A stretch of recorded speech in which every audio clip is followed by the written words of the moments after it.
ಮಂಗಳೂರಿನ ಉರ್ವ ಸ್ಟೋರ್ನಲ್ಲಿ ಕೊಂಕಣಿ ಭವನ ನಿರ್ಮಾಣವಾಗಲಿದ್ದು ಫೆಬ್ರವರಿ 26ರಂದು ಸಚಿವ ವಿ ಸುನೀಲ್ ಕುಮಾರ್ ಅವರು ಶಿಲಾನ್ಯಾಸವನ್ನು ನೆರವೇರಿಸಲಿದ್ದಾರೆ ಎಂದು ಕರ್ನಾಟಕ ಕೊಂಕಣಿ ಸಾಹಿತ್ಯ ಅಕಾಡೆಮಿ ಅಧ್ಯಕ್ಷರಾದ ಡಾಕ್ಟರ್ ಕೆ ಜಗದೀಶ್ ಪೈ ತಿಳಿಸಿದರು. ಅವರು ಮಂಗಳೂರಿನ ಪ್ರೆಸ್ ಕ್ಲಬ್ನಲ್ಲಿ ಸುದ್ದಿಗೋಷ್ಠಿ ನಡೆಸಿ ಮಾತನಾಡಿದರು. ಭವನ ನಿರ್ಮಾಣಕ್ಕೆ ಉರ್ವ ಸ್ಟೋರ್ನಲ್ಲಿ 35 ಸೆನ್ಸ್ ಜಾಗ ಕನ್ನಡ ಮತ್ತು ಸಂಸ್ಕೃತಿ ಇಲಾಖೆಯ ಹೆಸರಿನಲ್ಲಿ ಮಂಜೂರಾಗಿದೆ.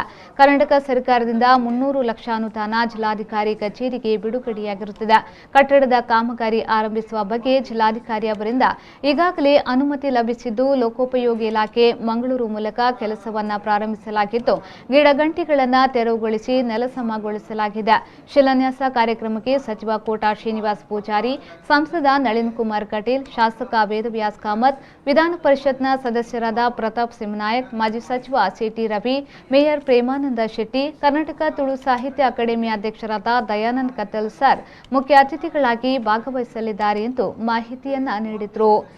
ಕರ್ನಾಟಕ ಕೊಂಕಣಿ ಸಾಹಿತ್ಯ ಅಕಾಡೆಮಿ ಪ್ರಾರಂಭ ಆಗಿ 27 ವರ್ಷ ಆಯಿತು. ಇಷ್ಟುವರೆಗೆ ನಮಗೆ ಸ್ವಂತ ಕಟ್ಟಡ ಇರಲಿಲ್ಲ. ನಾವು ಮಹಾನಗರ ಪಾಲಿಕೆಯಲ್ಲಿ ಬಾಡಿಗೆಯಲ್ಲಿದ್ದೇವೆ.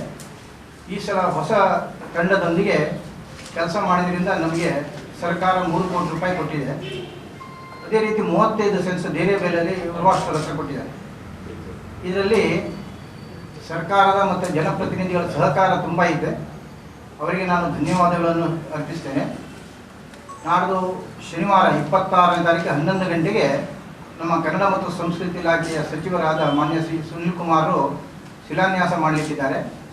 ಈ ಸಂದರ್ಭ ಸುದ್ದಿಗೋಷ್ಠಿಯಲ್ಲಿ ರಿಜಿಸ್ಟರ್ ಆರ್ ಮನೋಹರ್ ಕಾಮತ್, ಸದಸ್ಯರಾದ ಕೆನ್ಯೂಟ್ ಜೀವನ್ ಪಿಂಟು, ನವೀನ್ ನಾಯಕ್, ಸಾಣೂರು ನರಸಿಂಹ ಕಾಮತ್, ಗೋಪಾಲಕೃಷ್ಣ ಭಟ್ ಉಪಸ್ಥಿತರಿದ್ದರು.